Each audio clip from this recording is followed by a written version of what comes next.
Filipenses capítulo 1, versículo 1. Nós vamos começar um estudo, uma exposição, uma meditação na carta de Paulo aos irmãos de Filipos.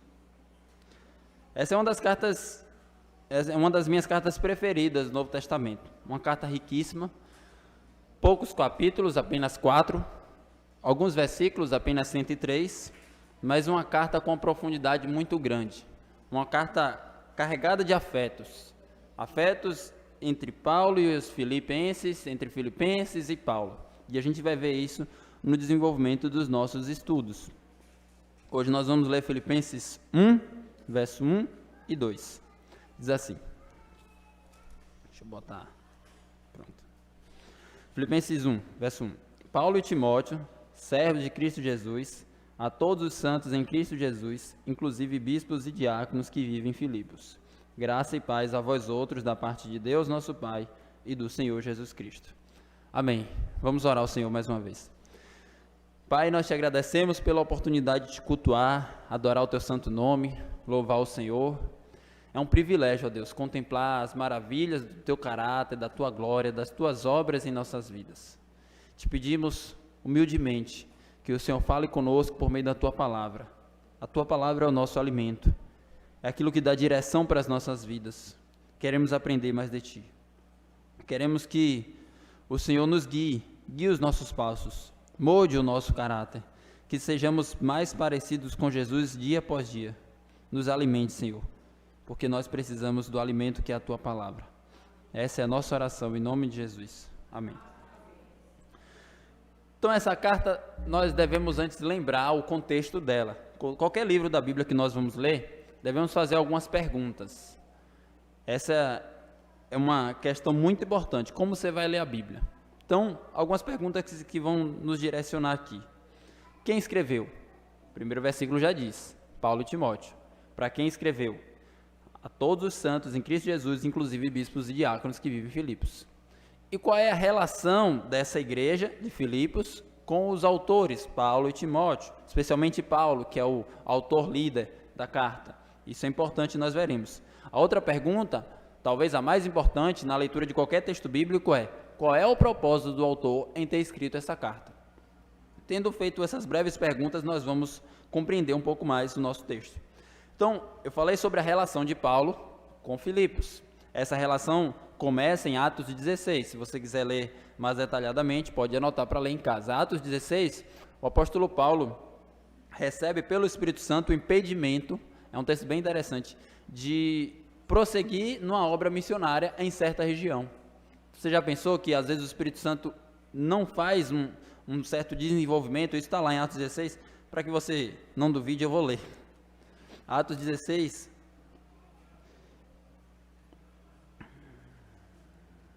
verso 6, diz assim: E percorrendo a região frígio-galata, tendo sido impedidos pelo Espírito Santo de pregar a palavra na Ásia, defrontando Mísia, tentavam ir para a Bitínia, mas o Espírito de Jesus não permitiu. Atos 16, versos 6 e 7. Então são dois textos bem claros, mostrando que o Espírito Santo não queria que a palavra fosse pregada em certa região. Isso às vezes é um pouco chocante, mas é o que está na Bíblia, porque Deus tem os seus propósitos misteriosos, soberanos, e nós devemos crer, sabendo que Ele é infinitamente mais sábio do que nós. Mas depois disso, Paulo recebeu uma visão. Um homem falava para Paulo: passa a Macedônia e ajuda-nos. A partir daí, ele foi para Macedônia, que é uma das cidades da Filipos, e ele foi pregar, e a descrição do relato sai lá em Atos 16. Paulo começou a pregar, algumas pessoas se converteram, especialmente uma mulher chamada Lídia, vendedora de púrpura. Depois houve um certo alvoroço na cidade, prenderam Paulo porque ele, uma jovem que falava que Paulo e Silas eram filhos do Altíssimo e pregava a verdade, estava possessa, e ele expulsou aquele demônio que, por meio dela, proferia adivinhações. E a partir disso lançaram eles na prisão. Eles foram presos, estavam louvando a Deus na prisão, e surge então aquela frase que nós conhecemos, que houve um terremoto e o carcereiro ficou desesperado porque muitas pessoas fugiram, muitos presos, a vida dele estava em risco. E a partir daí o carcereiro perguntou: o que é que eu vou fazer para ser salvo? E Paulo aproveitou a oportunidade para pregar o evangelho. Crê no Senhor Jesus, tu e tua casa será salvo. Então, em Atos 16, nós vemos o início dessa relação de Paulo com Filipos, onde ele pregou o evangelho, formou aquela igreja e ele, com muito amor, sofreu naquele lugar. Ele entregou a vida por aqueles irmãos para que eles conhecessem o evangelho de Jesus Cristo. Nós temos a certeza, com base na palavra de Deus, por isso que nós lemos, que o direcionamento para Filipos foi obra de Deus. Porque Paulo queria ir para outro lugar. Paulo queria ir para outra região. E Deus disse: você vai para aqui. E foi lá que o trabalho foi firmado.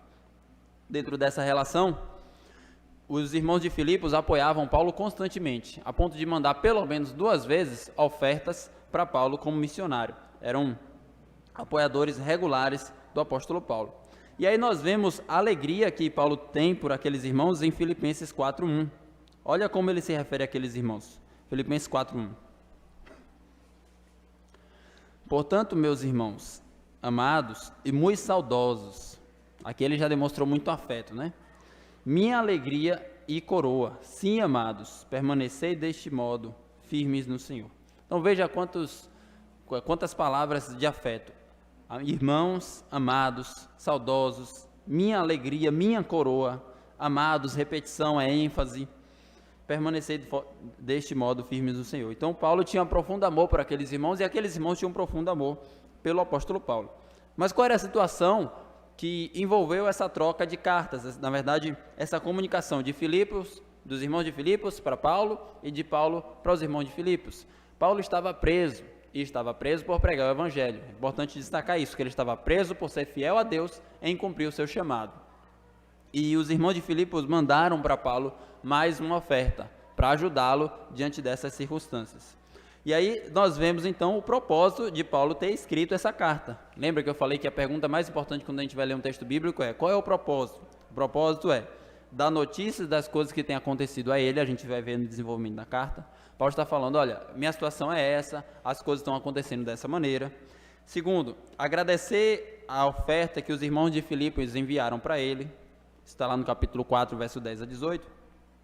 Terceiro, esclarecer o caso de Epafrodito, que adoeceu, era um obreiro da igreja, era um líder da igreja de Filipos, só que ele adoeceu nessa viagem, e os irmãos esperavam que Paulo enviasse Timóteo de volta, mas Paulo enviou Epafrodito de volta. Então ele está explicando essa situação de Epafrodito. Também exortar os irmãos a viverem em unidade. Paulo queria que aqueles irmãos vivessem em unidade na igreja. E, por fim, o quinto propósito, advertir os irmãos a não seguirem ensinos de judaizantes. E aí, depois dessa contextualização desse pano de fundo, nós chegamos no versículo 1, Filipenses 1, verso 1. Paulo e Timóteo, servos de Cristo Jesus, a todos os santos em Cristo Jesus, inclusive bispos e diáconos que vivem em Filipos. Então aqui, primeira expressão, são os autores da carta, Paulo e Timóteo. Aí nós devemos perguntar, por que Timóteo é mencionado? Timóteo não é o autor primário. Muitas vezes Paulo na carta menciona a primeira pessoa, eu fui circuncidado ao 8º dia. Então Timóteo é um companheiro na autoria da carta. Timóteo é mencionado porque os irmãos conheciam o caráter aprovado de Timóteo, e aí Timóteo estava apoiando Paulo naquela escrita. Timóteo estava auxiliando, Timóteo estava aprendendo junto com Paulo como tratar os desafios da igreja. Esse relacionamento é um relacionamento muito bonito de Paulo com Timóteo, porque eles trabalhavam juntos. Aqui nós vemos uma parceria muito benéfica para o povo de Deus. Muitas vezes, líderes acabam trabalhando isolados e o povo de Deus é prejudicado, mas Paulo sempre trabalhava junto com alguém, ou com Timóteo, ou com Silas, ou com Tito. Isso mostra que os benefícios para a igreja eram muito melhores e maiores quando eles estavam ali juntos, fortalecidos na obra do Senhor. E essa não é a única carta que Timóteo acompanha Paulo na sua escrita. Nós temos Colossenses, nós temos Filemon, nós temos 2 Coríntios, nós temos Tessalonicenses 1 e 2. Então todas essas cartas Timóteo está ali ao lado de Paulo, auxiliando ele, talvez como um secretário escrevendo, mas o autor primeiro é o próprio apóstolo Paulo. E aqui nós vemos então a identificação. Quem são Paulo e Timóteo? Paulo e Timóteo, servos de Cristo Jesus. Essa identificação é muito importante para nós, porque, como eu mencionei, Paulo é o fundador daquela igreja. Ele poderia se apresentar de diversas maneiras. Paulo, o fundador da igreja de vocês. Paulo, o apóstolo de Jesus Cristo. Paulo, aquele que fez grandes obras, como nós lemos hoje pela manhã, trabalhei mais do que todos os outros apóstolos, mas ele se apresenta como servo de Jesus Cristo. Em outras cartas, ele se apresenta como apóstolo porque eram cartas onde as pessoas colocavam em xeque, em dúvida, a autoridade dele. Então ele fala, olha, eu sou apóstolo, você reconheça que a minha autoridade vem de Deus. Aqui ele não precisa mais fazer essa autenticação, essa validação da sua autoridade. Ele simplesmente se apresenta como servos de Cristo, Jesus. E isso é bem significativo para nós, porque aqui está, talvez, a nossa maior identidade. Quem somos nós? Quem sou eu? Quem é você? Nós somos servos de Cristo Jesus. Não devemos, irmãos, nos apegar a títulos. Os títulos têm o seu valor. Os títulos mostram as nossas funções. Vocês me chamam de pastor. Por quê? Porque pastor é a minha função. Mas a minha essência é servo de Cristo e a sua também. Antes de tudo, eu não sou pastor, eu não nasci pastor, eu não sei até quando eu vou ser pastor. Eu digo isso a nível de o que eu sou por excelência. Eu sou por excelência um servo de Cristo e o que você é também. O que você é, acima de tudo, não é um professor, não é um médico, não é um carpinteiro, não é que quer que seja, você é um servo de Cristo. A sua identidade está associada a Jesus, não aos outros. Perceba que tudo isso está relacionado com função. O que você faz, o seu trabalho ou o seu relacionamento com o seu próximo. Mas a sua identidade está definida pelo seu relacionamento com Jesus. Isso nos ajuda a nos manter firmes diante de toda e qualquer situação. Paulo estava preso por pregar o evangelho, mas ele continuava sendo firme na sua identidade. Mesmo aqui, numa prisão, numa masmorra, isolado, eu sou servo de Cristo. Essa nomenclatura é interessante também, porque naquele contexto, falar que era servo de Cristo era também uma oposição à expressão servo de César. O que é isso, servo de César, né? Em outras palavras, servo significa que você reconhece Cristo como Senhor. Jesus é o Senhor, Jesus é o Quírios, Jesus é aquele que governa, é o rei do mundo. Só que naquela cultura, naquela época do Império Romano, quem era o Senhor? César, o imperador romano. Então, popularmente falando, quem era o Senhor? César. E Paulo está dizendo, não, o meu Senhor não é César, o meu Senhor é Jesus. E aqui, Paulo se coloca com a sua identidade como um cidadão do reino celestial, ele desenvolve isso um pouco mais no capítulo 3. Isso lembra para nós, irmãos, que o nosso Senhor, em última instância, não é qualquer patrão, qualquer presidente, governador, prefeito, qualquer pessoa. O nosso Senhor é Jesus. Considere a sua vida toda como sendo vinculada à pessoa do Senhor Jesus.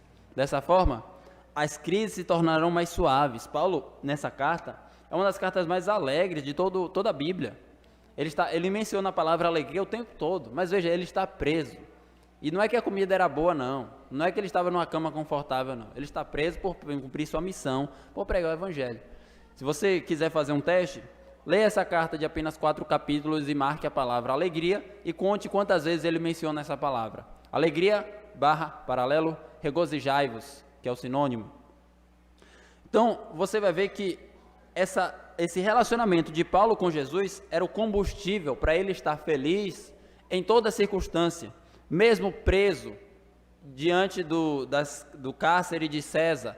Ele não é um prisioneiro de César, ele é um servo de Cristo. E a palavra servo aqui nós devemos lembrar que é a palavra escravo, né? Hoje a palavra servo ganha uma conotação um pouco mais suave, mas Paulo se apresenta como servo, escravo. Eu sou um escravo de Cristo. Uma outra implicação que nós extraímos aqui é que o escravo não faz a sua própria vontade. Se você se chama servo de Cristo, você deve se lembrar que toda a sua vida é para fazer a vontade dele. Toda vez que entrar em conflito a sua vontade e a dele, qual deve prevalecer? A dele. E nós devemos lembrar disso porque entra em conflito a nossa vontade e a vontade de Deus. E a vontade de Deus é aquela revelada na sua palavra. Então aqui nós aprendemos com Paulo e Timóteo a nossa identidade. Nós somos servos de Cristo Jesus. Então, seguindo o nosso texto, a quem ele escreve? Ele diz, a todos os santos em Cristo Jesus. Essa expressão também é significativa, porque ele diz que escreve a todos os santos em Cristo Jesus e não faz distinção. Apesar dele fazer uma distinção de função posteriormente, ele está mostrando que todo crente no meio do povo de Deus é importante. Para quem é essa carta? Para todo cristão. Será que é só para aqueles que são especiais? Não, ele está escrevendo para todos os santos.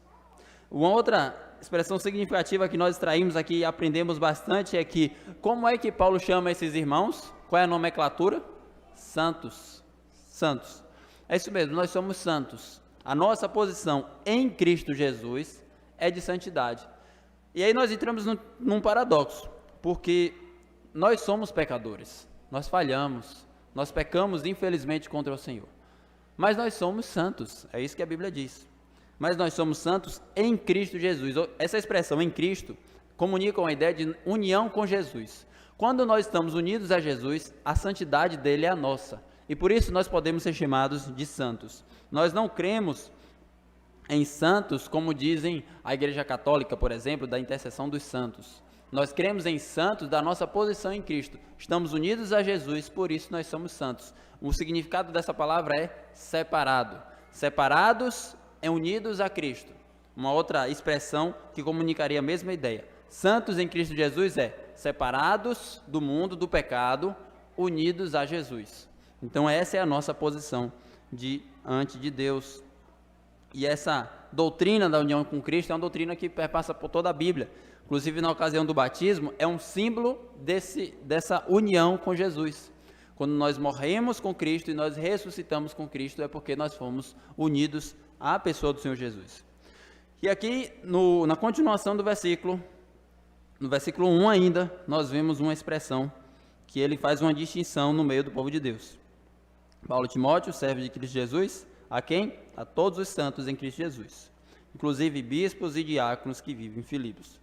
Então aqui ele faz uma distinção, não para dizer que essas pessoas são mais importantes, mas para dizer que essas pessoas devem ser reconhecidas com honra, com prestígio, com autoridade. Então antes, vale a pena explicar o que é que significa a palavra bispo. A palavra bispo significa a mesma coisa, a mesma função da palavra pastor. Vamos ler Atos 20, verso 17. Eu estou mencionando isso porque hoje, em diversas denominações, a palavra bispo é usada diferente da palavra como ela é usada na Bíblia. Atos capítulo 20, verso 17.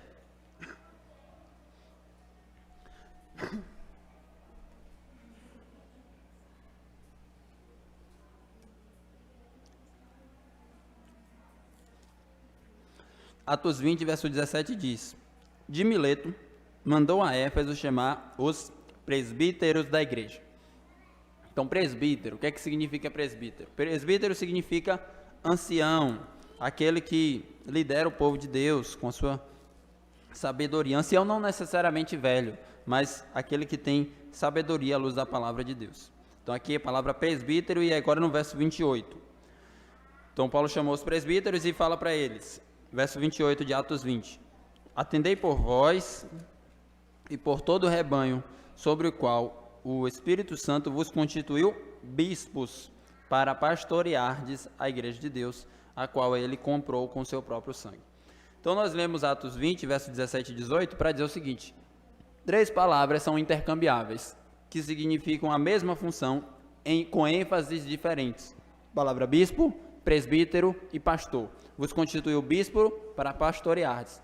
Então, o que é um bispo? Bispo é o pastor. E o que é o presbítero? É o pastor também.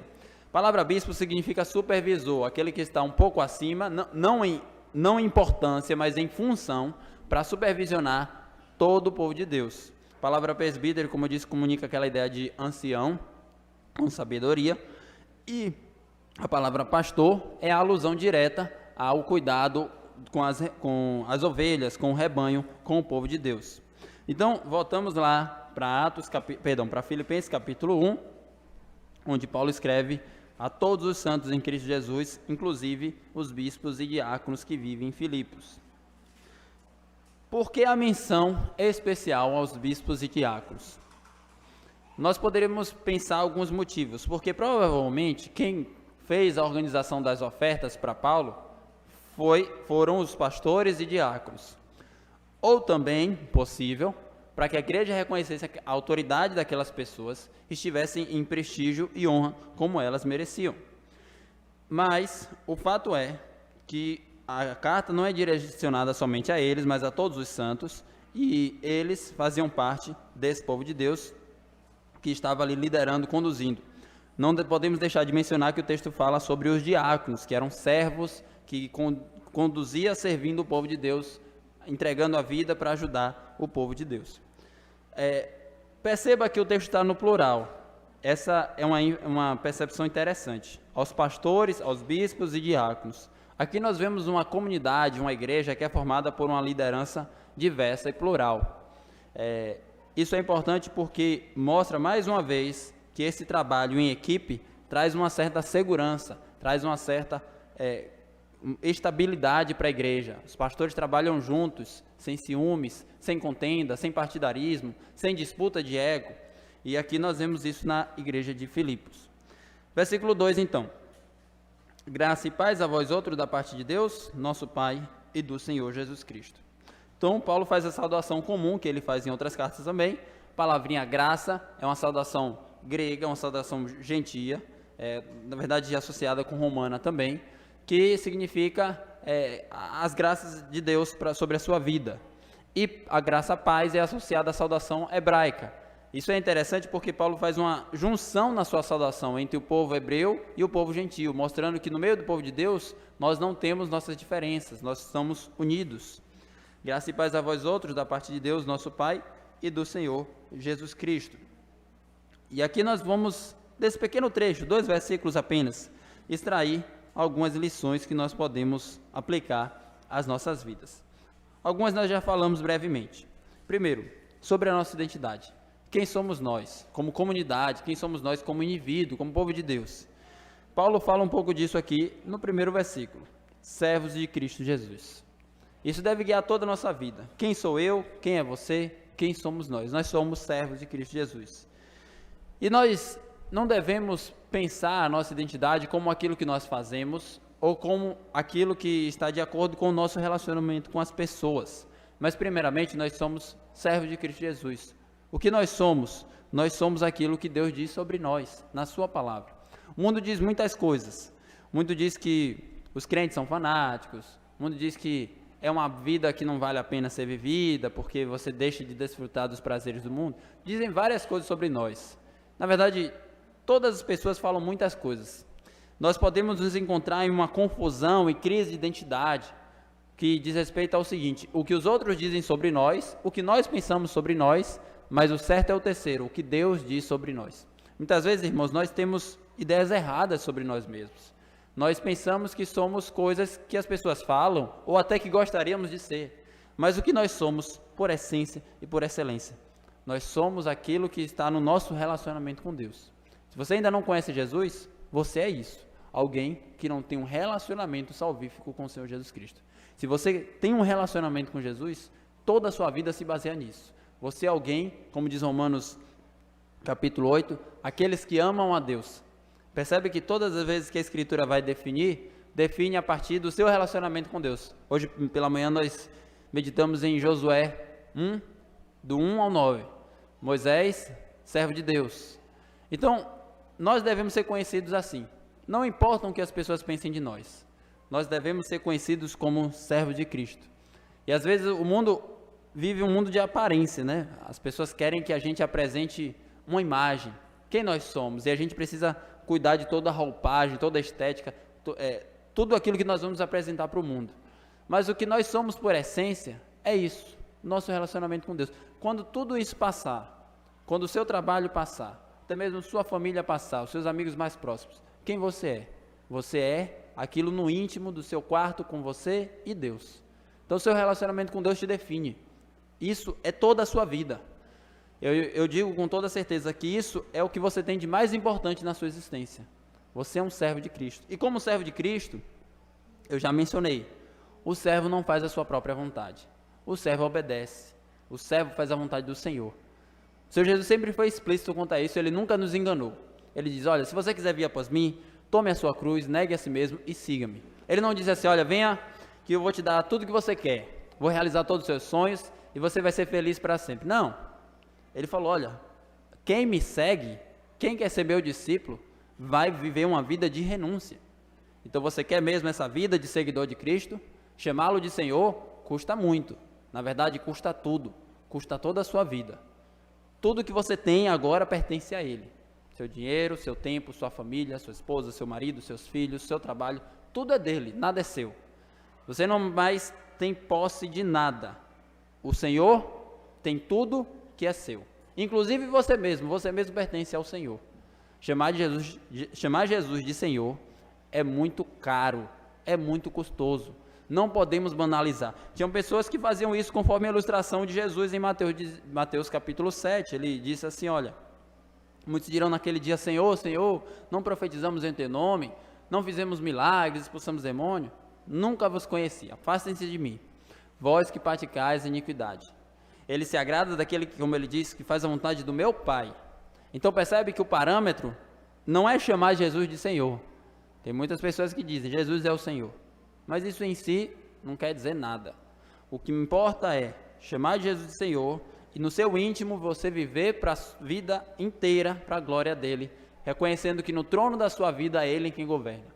Quando você pensar na palavra Senhor, você imagina a seguinte cena: existe um trono na sua vida e esse trono é quem reina. Quem está sentado? É você ou é Jesus? Quando você chama Jesus de Senhor e se chama de escravo, se chama de servo, você está dizendo, toda a minha vida é para Ele. Então, que nós sejamos definidos conforme o nosso relacionamento com Deus. Nós somos servos de Cristo.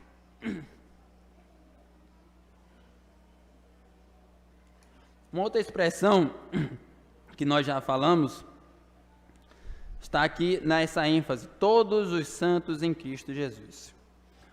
Na igreja nós encontramos algo maravilhoso que no mundo nós não encontramos. Aqui todo mundo é igual. Não importa quanto você ganha, seus títulos acadêmicos, sua profissão, todo mundo é igual. Não importa até mesmo se você é o pastor ou você é diácono, todo mundo é igual.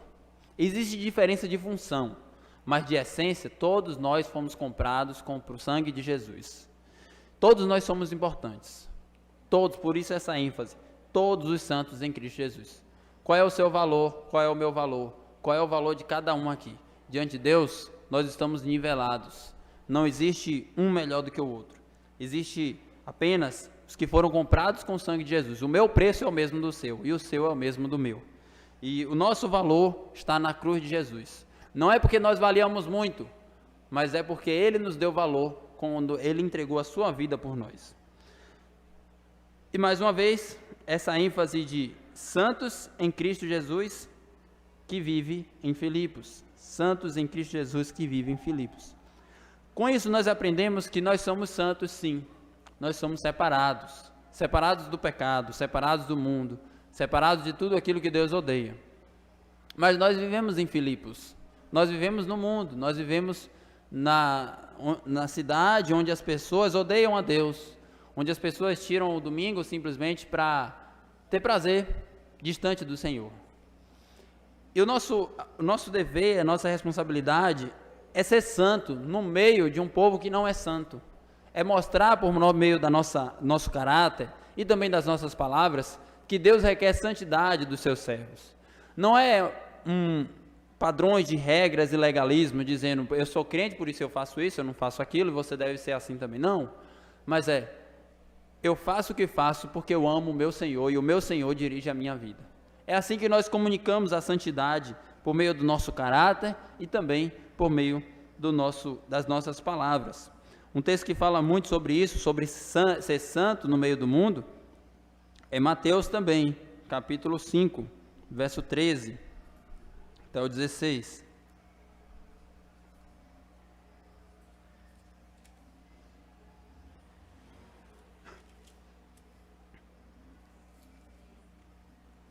Mateus 5, verso 13 até o 16.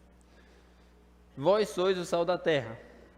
Ora, se o sal vier a ser insípido, como lhe restaurar o sabor?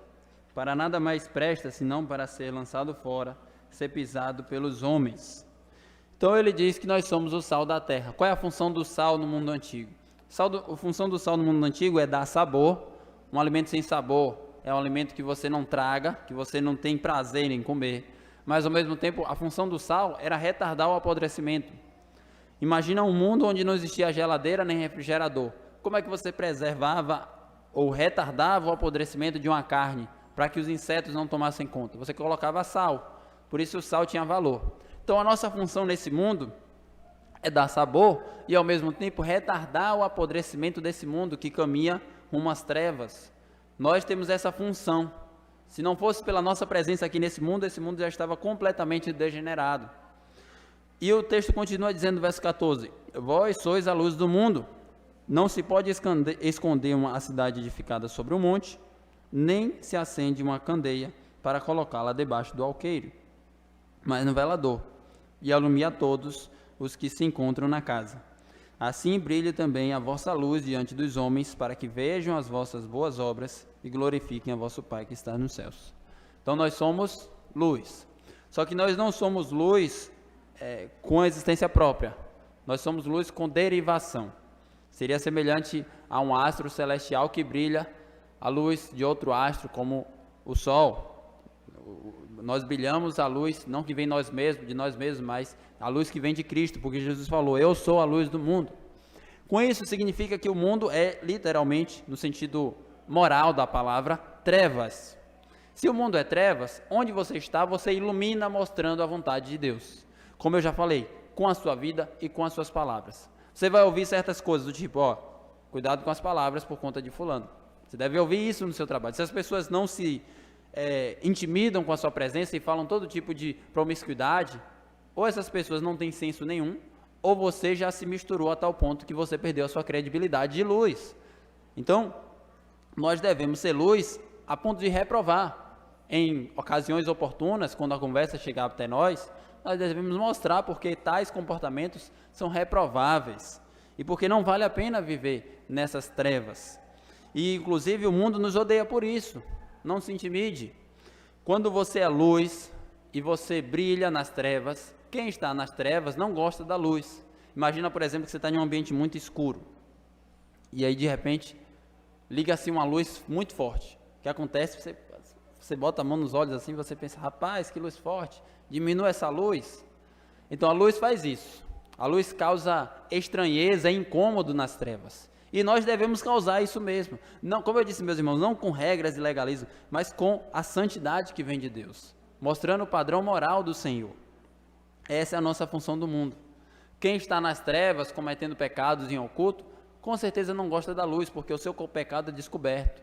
Então quando você mostra com o seu padrão de vida, o seu testemunho e com as suas palavras, como é que se vive para a glória de Deus, esse próprio testemunho vai mostrar o pecado das pessoas, e as pessoas vão ser constrangidas, ainda que não digam.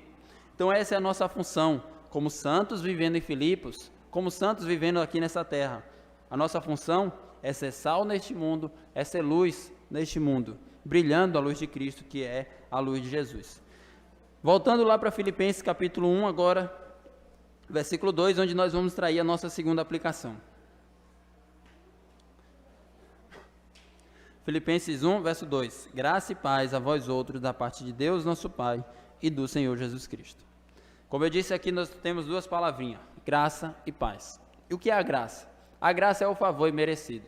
Significa que você não merece salvação. E Paulo enfatiza isso em diversas vezes, em diversas oportunidades, em Efésios, em Romanos. A graça você não merece. E se você é salvo, não é porque você foi melhor do que quem não foi. É porque é graça mesmo, você não merece. Agora, veja, nós só temos um relacionamento com Deus se for mediante a graça.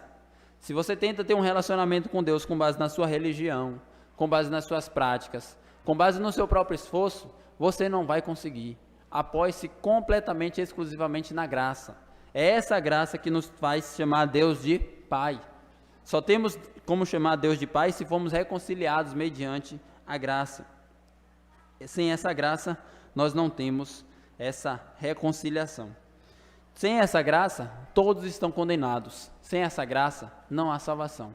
Se você ainda não desfrutou dessa graça, clame a Deus, Senhor, me conceda essa graça. Clame como quem precisa. Clame como quem não tem o que oferecer a Deus, porque de fato você não tem. Você precisa de graça. Assim como todos nós aqui precisamos da graça do Senhor. A graça que salva e a graça que continua santificando o crente. Então, o único meio de você obter salvação, se você ainda não conhece Jesus, é mediante a graça. Peça essa graça para você. E não se importe se você não tem merecimento, porque você é pecador demais. Justamente por isso que se chama graça. Eu creio que todos que estão aqui dentro desse salão são pecadores demais. E ninguém aqui merece a salvação. Se tem alguém aqui que nunca pecou, levante a mão. Não vi ninguém levantando a mão, então vamos continuar. Todos aqui, meus irmãos, são pecadores. Então, que tenhamos essa consciência que a salvação é mediante a graça. E que se você ainda não tem essa salvação, essa é a sua oportunidade de se agarrar a essa graça que salva pecadores que não merecem, como eu e como você. O texto continua falando graça e paz. E o que nós aprendemos é que nesse relacionamento com Deus nós precisamos receber a graça para obter a paz. Significa que sem a graça nós não temos a paz. Sem a graça, você está em guerra contra Deus. Sem a graça, você não tem relacionamento pacífico com o Senhor. A Bíblia diz, a inclinação da nossa carne é inimizade contra Deus. Então você pode ter qualquer inimigo desse mundo, mas não queira ter Deus como inimigo, como quem está em guerra contra você. Esse com certeza é o pior inimigo que você pode ter. Então, se você ainda não tem a graça, clame para que você tenha a graça, para que você então tenha a paz com Deus. Romanos capítulo 5, verso 1, 9 e 10 fala um pouco sobre isso. Romanos 5.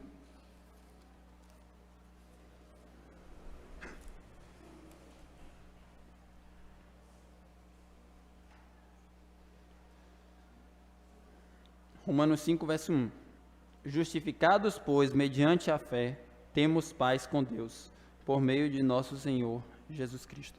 Como é que nós somos justificados? Mediante a fé. Mas o que é justificado é quando Deus, no seu tribunal, nos declara justos. Nós não temos mais condenação. E como é que nós somos justificados? Mediante a fé em Jesus Cristo. Nós temos, o resultado disso, desse processo, paz com Deus. Nós precisamos ter fé em Jesus para ter paz com Deus. Fora de Jesus não há paz com Deus. Nós não podemos chamar nosso Deus e Pai, como diz Filipenses 1 e 2. Então, nesse momento, eu te convoco para que você deposite a sua fé em Jesus, sua única esperança exclusiva nele, para que ele te salve, e clame para que ele te conceda a graça. E o verso 9 e 10 fala um pouco sobre isso. Logo, muito mais agora, sendo justificados pelo seu sangue, seremos por ele salvos da ira. Porque se nós, quando inimigos, fomos reconciliados com Deus, mediante a morte do seu Filho, muito mais estando já reconciliados, seremos salvos pela sua vida. Então o que nós aprendemos aqui é que esse sangue de Jesus nos traz a reconciliação que nós precisamos. O que nós aprendemos na Bíblia é que todo pecado será punido, ou em você mesmo, ou em Cristo Jesus naquela cruz. Escolha você, como você quer que o seu pecado seja punido. Nós esperamos em Deus e depositamos a fé em Jesus. Cremos que o nosso pecado foi punido em Jesus naquela cruz. E o último texto que eu leio para finalizar essa mensagem está em Romanos 10, verso 9.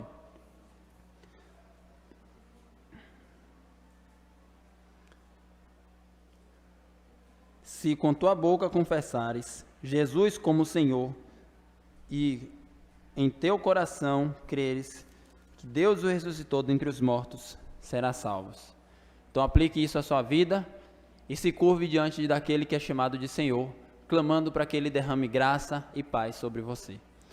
Amém. Vamos orar. Ó Deus, nós te agradecemos pela Tua palavra, que é um rico manancial para as nossas vidas.